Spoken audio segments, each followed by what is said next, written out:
O nosso entrevistado é o Egon Kugler, ele é pesquisador de políticas públicas e desinformação. Egon, obrigado aí por sua participação aí. Então, como é que você está vendo aí essa influência das redes sociais? Teve um primeiro momento, quando veio o fenômeno WhatsApp, tudo, pegou toda a esquerda aí de calça curta, tudo. Hoje você já tem um equilíbrio maior, mas as redes continuam a ter aquele poder fulminante que mostraram aí nas últimas eleições, não? Muito boa noite, Nassif. Primeiro, muito feliz de estar aqui conversando com você. Segunda vez que a gente está aqui. Primeira foi aquela do dia da inelegibilidade do Bolsonaro, então foi muito importante, né, da gente conversar. E muito feliz duplamente, porque eu fui aluno do Daniel Cara, lá na USP, então eu fiquei muito feliz de encontrar ele aqui logo no início.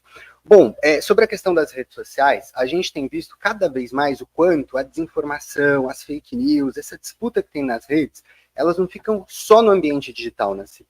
A gente vê o quanto elas impactam as nossas vidas. É só a gente ver, por exemplo, como foi a pandemia, a quantidade de desinformação que teve e a quantidade de respingado que a gente teve, infelizmente, na vida das pessoas. Só com a desinformação, por exemplo, da tal da cloroquina, do tratamento precoce, dessas coisas todas, a gente, infelizmente, teve um crescimento ali de quase 600% dos efeitos colaterais de pessoas que consumiram o chamado off-level, tratamento precoce, e de forma, né, irregular por conta da desinformação. Ou seja, o que a gente sabe hoje, que a gente não tinha tanta percepção antes, é que a desinformação ela não fica só nas redes sociais, ela afeta também as nossas vidas. E quando a gente fala de democracia, de eleições, mais ainda, porque a gente tem visto aí vários efeitos ao redor do mundo que em véspera de eleição a gente tem a desinformação ganhando cena.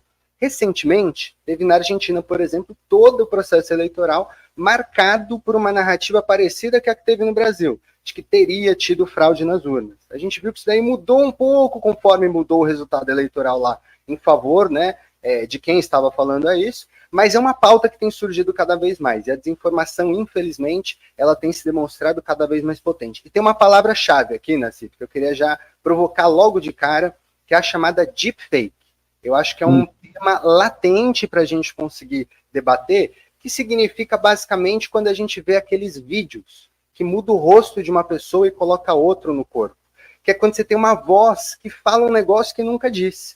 Então a tecnologia ela tem sido instrumentalizada, ela tem sido usada muitas vezes para poder fazer essa disputa de narrativa nas redes sociais e, infelizmente, afetando a vida das pessoas. E de que maneira que os países estão agindo aí para controlar essas manipulações? Olha, a gente tem tido muitos esforços internacionais, por exemplo, da União Europeia, por exemplo, da Alemanha, por exemplo, da Austrália, para tentar pensar regulações das Big Techs. Então a gente tem, por exemplo, uma lei muito avançada na União Europeia que vai discutir o dever de cuidado. As plataformas, de forma nativa, elas precisam ter um dever de cuidado a partir do que a gente avança na discussão do risco sistêmico. O que são essas duas palavras aqui? A gente tem muito conteúdo nas redes sociais. A gente, infelizmente, tem conteúdo criminoso no meio. Então, as plataformas, elas precisam ter algum grau de responsabilidade, porque não é possível, Nassif, que tudo que circule aí, que fora das redes é crime, na internet não seja crime. Então, a gente está falando de crimes, às vezes, muito graves, de assédio de menores, de violência contra a mulher, de cooptação de jovens para os ataques em ambiente escolar. Tudo isso, se a gente vê alguém na rua cometendo um crime, a gente tem o punimento da lei. Se acontece nas redes sociais, em muitos países ao redor do mundo, a gente tem uma internet que acaba sendo terra sem lei, porque as plataformas elas se negam a entregar muitas vezes os dados dos usuários. Teve um caso, Nassif, muito perigoso assim, para a gente poder refletir, que foi recente agora, bem na época que estava a discussão, inclusive, do PL 2630, que é o importante PL de combate às fake news. O Telegram, ele se recusou a entregar dados de usuários que estavam combinando fazer ataques neonazistas. O argumento que o Telegram usou é de que isso feriria o direito à liberdade de expressão. Pior, feriria o direito à privacidade daqueles usuários. E aí a gente ouve sempre o mesmo mantra, né? Que a liberdade de expressão, a privacidade estaria acima até desses crimes, né? Então, a gente tem países ao redor do mundo que têm feito uma legislação e não, assim, até ver essa narrativa, né? Que seria para censurar, para moderar, não para moderar o usuário, não para censurar o que as pessoas dizem a nível individual, mas para criar uma regra que as Big Techs venham a cumprir. porque senão a gente está falando de 5 companhias, de 5 empresas que mandam na internet e acaba virando terra sem lei. No caso brasileiro aí, digamos, com a inteligência artificial e tudo, a gente vê alguns movimentos aí nos tribunais eleitorais e tudo, mas você está vendo algum trabalho sistemático com técnicos aí para cercar de forma... Porque eu lembro quando quando começou a ficar claro, em 2018, o uso do WhatsApp e tudo, que o procurador eleitoral disse que o WhatsApp tinha criado um sistema que ia passar para a Índia, passar para o Brasil, permitindo controle de abusos. Nunca ouvi falar mais desse sistema. Houve algum avanço da parte das plataformas para permitir o combate à disseminação de fake news, não? Olha, Nassif, tem 3 formas da gente pensar a regulação, basicamente. Uma das formas é a gente deixar livre mercado. A gente fala para as plataformas pensarem em mecanismos, regulações, instrumentos, o que elas quiserem. Outra forma, que é o que a gente acaba vendo aqui muito no Brasil atualmente, é uma regulação, às vezes, por reação. Então, você vê o Telegram, o WhatsApp, qualquer plataforma se negando a entregar dados, aí vem um judiciário, no meio de um processo, vai lá e processa e acontece aquilo que acontece vez ou outra, de ficar um dia sem WhatsApp, ficar um dia sem Instagram. Isso acontecia mais antes, ultimamente a gente não teve muito. E uma terceira forma é a gente pensar uma lei, uma regulação de fato, né? Porque a gente consegue entender qual é o debate que a gente quer para o nosso país, é o debate da soberania tecnológica, soberania digital, e a gente também não fica usando o judiciário para ficar reagindo a cada caso individual, né? Agora, a gente tem muitos mecanismos que têm sido desenvolvidos pelas plataformas. Tem um em específico, no antigo Twitter, agora X, né? Mudou o nome. É o tal de notas da comunidade. Mas isso, por exemplo, já mostrou uma série de problemas. Não sei se vocês chegaram a ver, quem está ouvindo aqui, quem está participando. Agora, no antigo Twitter, né, você pode adicionar uma nota da comunidade. Se você discorda de alguma informação, se você acha que aquilo é uma desinformação. Mas esse é o pulo do gato, Nassif. Se você discorda, se você acha. Se isso daqui for usado por gente mal intencionada, usa bots, por exemplo, para fazer com que mais gente aumente aquela nota da comunidade, a gente corre o risco de ter uma informação verdadeira taxada como falsa. Olha só como a livre regulação ali do ambiente pelos usuários é perigosa para o caso do Twitter. Eu já tive um Twitter aí, que a gente falando de estatísticas sobre a morte na Palestina, dizendo que superava o da Segunda Guerra, que eles pegaram um período, pegaram o per capita e compararam com o pior período da Segunda Guerra per capita. Mas daí veio uma nota da comunidade dizendo que a comparação era errada, era isso e aquilo. É interessante isso aí. Porque não tem, o Twitter não é um ambiente para polemizar. Pelo próprio tamanho dele, pelo modelo dele. De vez em quando tem uns lá que querem entrar em discussões conceituais, o Twitter não é para isso. Né? Então, realmente, uma arma dessa, se for bem utilizada pela direita... E hoje, como é que está a correlação de forças aí, de progressistas e reacionários aí, para não ficar em esquerda-direita aí? Claro. Olha, tem um levantamento recente que a gente fez, por exemplo, nessa questão de desinformação, de fake news sobre urnas eletrônicas, no caso da Argentina. Acho que é um número interessante aqui para trazer. A gente queria saber, Nassif, como que estava essa discussão de fraude nas urnas, né? Essa fake news que circulou na Argentina, tal como a gente viu aqui no Brasil. E a gente foi monitorar grupos abertos do Telegram de apoiadores do Milei. A gente fez lá uma listagem, a gente pegou mais de 80 mil publicações de janeiro até outubro desses grupos de Telegram de apoio ao Milei, e a gente foi identificar quando que surgiu esse debate.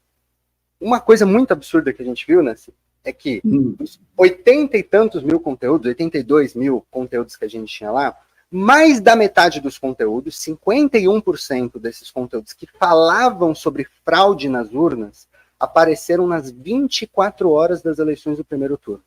Ou seja, os outros 49% ficaram distribuídos em 295 dias anteriores, quase 300 dias.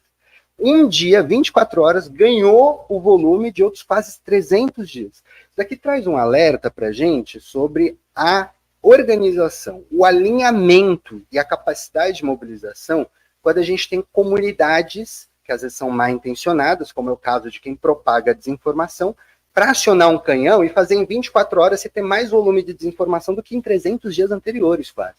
Então, eu acho que isso daqui também demonstra o quanto o ambiente da internet ele precisa de, no mínimo, um regramento. Sabe uma coisa que eu fico refletindo, Nassif? Para jogar aqui uma provocação que eu tenho levado cada vez mais assim, nos espaços que eu participo.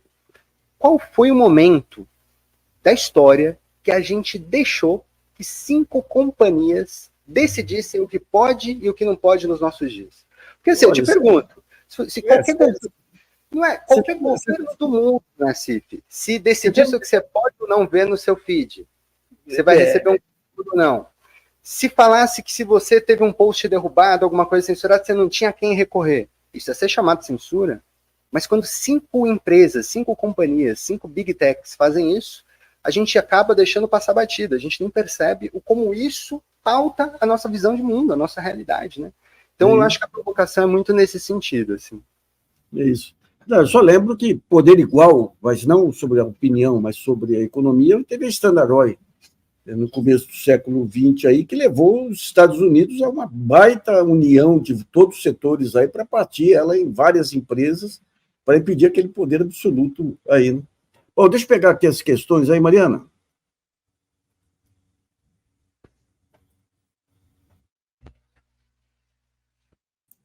Ué, cadê a Mariana aí? As big techs, olha lá, ó. A gente não tem big techs, a gente tem as nacifices. Bom, vou deixar um recado aqui.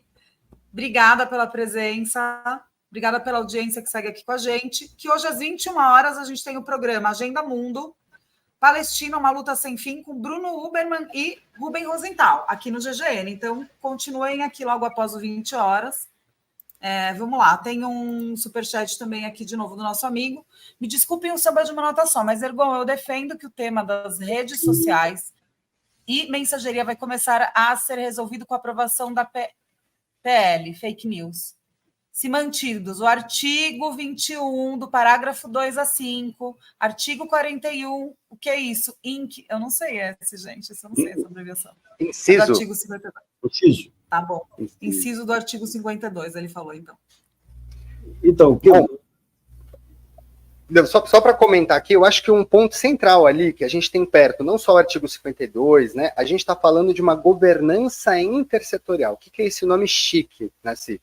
A gente está falando que quem tem que regular a discussão do ambiente digital não é só o governo, não é só as empresas. A gente precisa ter um ambiente de discussão do que vai ser a internet, do que vai ser o ambiente digital. Então, hoje a gente tem, por exemplo, o chamado Comitê Gestor da Internet, o CGI, que já é um organismo multissetorial. Você tem representantes das empresas, tem representantes da sociedade civil, tem representantes do governo, tem representantes da academia, que já debatem os rumos, por exemplo, de vários aspectos do ambiente digital e das tecnologias. Então, concordando principalmente com o artigo 52, que faz essa discussão da questão da governança intersetorial, imprescindível, porque senão a gente não define o que é o rumo. Até para fazer um link aqui bem curto, Nassif, essa questão dos algoritmos é outra coisa que a gente às vezes passa batido e não percebe. O algoritmo, ele decide o que vai chegar na gente e o que não vai chegar na gente. Daqui deveria ser passo de debate público. Deveria uma empresa decidir o que o Nassif vai receber no seu privado ali, recebendo o feed.